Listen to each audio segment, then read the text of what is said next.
an infected fluid collection along the vertebral bodies along your back. And so with kind of these two different separate sites of infection, there is definitely a need to think about where's the cause of this infection. Did this all come from, an infected bone? With the diabetes and having a foot infection, a lot of times people develop bloodstream infections from that. And it's then possible that caused the infection in the back. I'm sure it did. It's also possible that, you had a bloodstream infection, and that bloodstream infection kind of seeded different parts of your body and infected those different parts of your body. So sometimes we see people with infected heart valves, for example, who are having pockets of infection develop all over their body as a result of the primary infection in the heart. Okay. So that was the kind of the big issue that brought you here to the hospital. Specifically, they transferred you here to have surgery. Is that correct? Or to be evaluated by a surgeon? Is that your understanding? Because they didn't have those capabilities. Specifically, it was where you came from. It was removing the toe Mm-hmm. and looking at the vascular blood flow supply to the toe, Mm-hmm. and then, as far as I'm concerned, tendon problem came to the blood, from a blood infection, to get rid of that.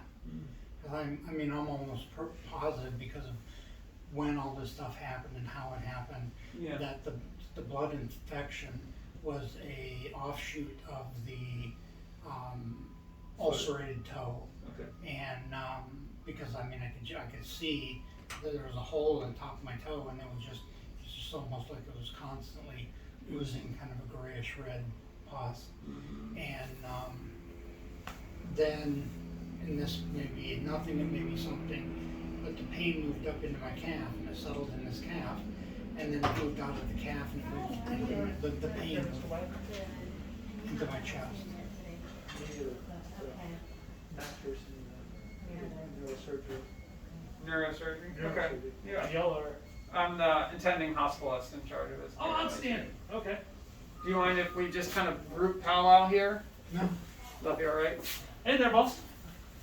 So there's an infectious disease person here, and then there's the neurosurgeon. So there's a lot of doctors to kind of coordinate your care while you're here. And so since I'm not an expert in the issue with the back, I wanted specifically for the back surgery experts to kind of review your imaging, and then realize that the back surgery's been next, right?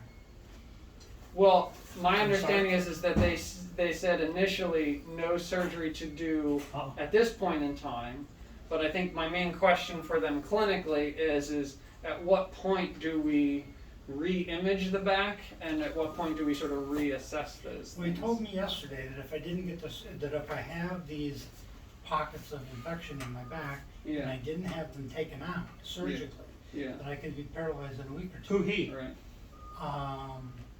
Wasn't the spine surgeons?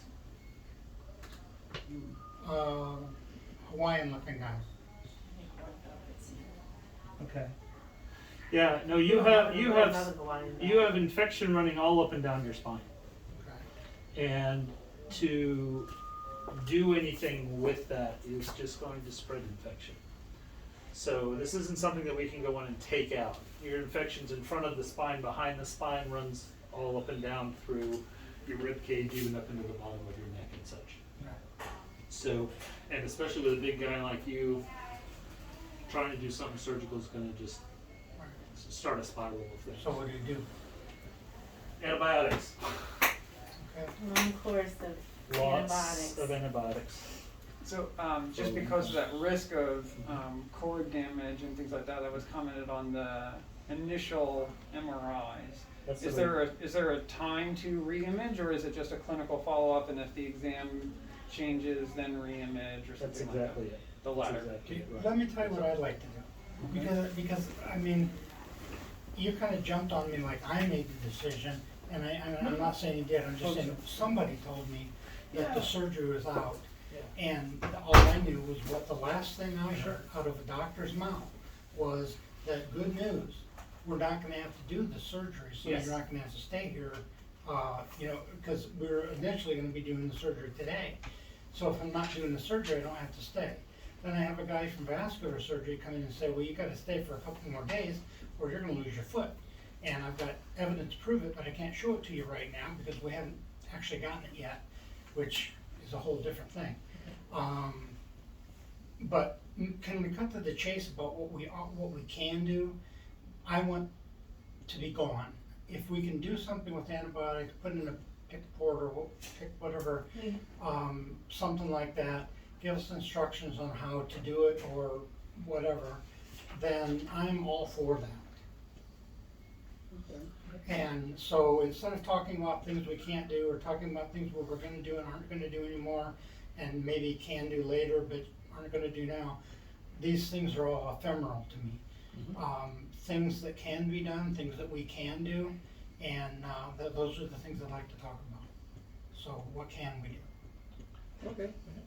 Yeah, so I'm happy to kind of go over those things. I think the main thing I wanted the neurosurgeons to kind of just weigh in on is making sure that we don't miss something or there's no missteps as far as the communication is concerned, or we should have sent you to see a neurosurgery and 2-week follow-up or something like that, to re-image things. I just wanted to make sure I's are dotted and T's are crossed as far Another as your thing, plan. just so you know where I'm at, I'm 80% better than I was 2 days ago. The pain in my spine, the pain that was up in here, the pain that was in my back. Yeah. 2 days ago, for me to roll over, I had to grab this side of the bed, and it was like grunt, grunt, groan, groan. It felt like I had pleurisy in my chest. And today I can do it with only a few grunts and groans. It doesn't feel good, but it's much better than it was. So whatever is being done is working for the patient. No matter what the paperwork says or no matter what whoever says, whatever is being done is working for me, and I appreciate that. Good. And so I guess I'd like to have that continue to be done. Right, so you're on antibiotics for the strep bacteria that grew in your blood, okay? We gotta keep you here until we make absolutely sure the blood is clear. Okay, so rechecking blood cultures, making sure they're clear. How long will And that take? then, let me just check and see when the last cultures were done. We're talking 2:30, 3? Oh, no, so we Those need, take it days. takes like if they're clear after 48 hours after we draw them, then we feel pretty confident, okay? Then we could put a PICC line in, then you could go home, okay? Can we do it in a heated pool? No. Could you guys substitute this bed for like a heated pool? Make it a spa? Gotcha. Immerse him in a Gotcha. hot tub of antibiotics. Not likely. Go to Mexico to one of those peroxide clinics. So you're being funny. Yeah. Okay, good. I do that sometimes, right? Should I have a Well, flag? It's okay if you're funny, Well, it's to okay. be fair, I mean, when I came in the room, I was sensing a lot of tension and frustration and things like that on your You end. don't know what we just went through with So- another doctor. Yeah. So what I'm trying to do is I'm trying to make sure that, A, I answer or address all your questions. B, I explain the situation in a manner in which you can understand. And then C, make sure that, ultimately we provide you with the best care sort of possible and we don't take any sort of shortcuts that, put you and your health at risk. And D, that I have something to say about it, Okay. if that's not, Oh, absolutely. Of course, your opinion is weighs in. Libby, Okay. Libby, come here.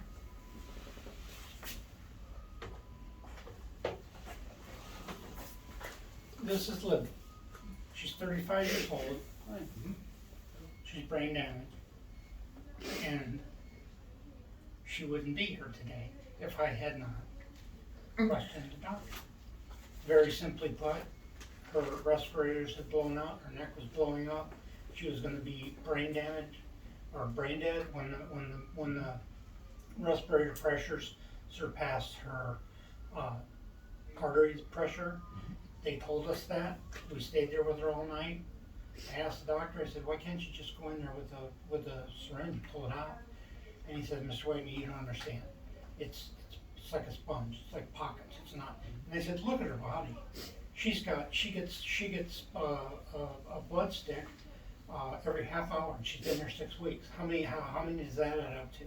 Look at all the sensors, look at all the IVs. She's got holes poked all over in her body. And he said, well, it's not standard procedure. And I said, it might not be standard procedure, but it doesn't seem to be, completely stupid. And so we stayed a couple more hours, and then we left because it was like 5:30 or 6 in the morning. And in the morning when we came back, her nurse, who'd been with her for 6 weeks and thought she was her own daughter, came across the room with a big smile on her face, and she said, she's doing better, she's gonna make it. And I said, what'd they do? And I said, after you left, they came in with a syringe, and it just went in and started sucking the air out until it, so this right here is the reason. If I seem inquisitive, if I seem analytical, if I seem bullheaded, this is the reason. Thank you for that perspective. Appreciate that. You may say goodbye? Okay, thank you. So what I wanted to point out to you on your spine, and I'm pointing through your chest to where your back sits, is you do have an infection of the disc in about your I love thoracic you. spine. And that's called discitis. It involves the bone above and below. And there is some pus, phlegmon, scar infection that comes in next to where the spinal cord is. Kind of goes around, but even more of it goes in front of your spine, and then it travels up and down through a good bit of your chest and even into your lower neck. And so that's what I'm saying, to do a surgery on you Oh, yeah. is not the greatest idea, especially if infected bone's not real strong. So if we just decompress it a little bit, it's more likely to collapse. When we start talking about fusions and things Yeah, like that. I'm all for unsurgery. And you've felt better with the treatment we're already doing. Yeah. And I can feel, like if you go right through here to my spine, to my back, that it feels like that there's a place about this big around that's inflamed. Which brings me to another point. Would anti-inflammatories help the pain at all? Daypro or something like that? Yeah, we can explore different options. Okay, I mentioned that to him about 3 days ago, and they said that taking Daypro can cause problems with autoimmune system. I don't know. See, so I'm when you certainly, hear all this stuff, I'm willing to explore that further, but, I need to run off to the operating room, I apologize, for a different patient. I don't know. And so I'm gonna leave you with the medical expert. We are here for you. Nice to meet you. Thanks, Bobby. thank you very much. Appreciate it. So just to Oh, summarize, from, no neurosurgical Usually it's like follow-up. 4 to 6 weeks, or 8 weeks, depends on kind of what infectious disease decides how long the treatment's gonna be. Uh-huh. Then we'll usually get an MRI toward the end After of the treatment, completion? Okay. unless he has a neurological deficit, then Okay. that'll prompt us to say that we need to get something sooner, right? Okay. That's what we normally do. Yeah, Yeah. so, and that's fine. Yeah. We can talk about that. nothing in the short Cause term, I don't necessarily. takes a always long need time it for anymore. Right, got it. what we got it. feel to be reflected in the films. Okay. That's why we don't just chase it.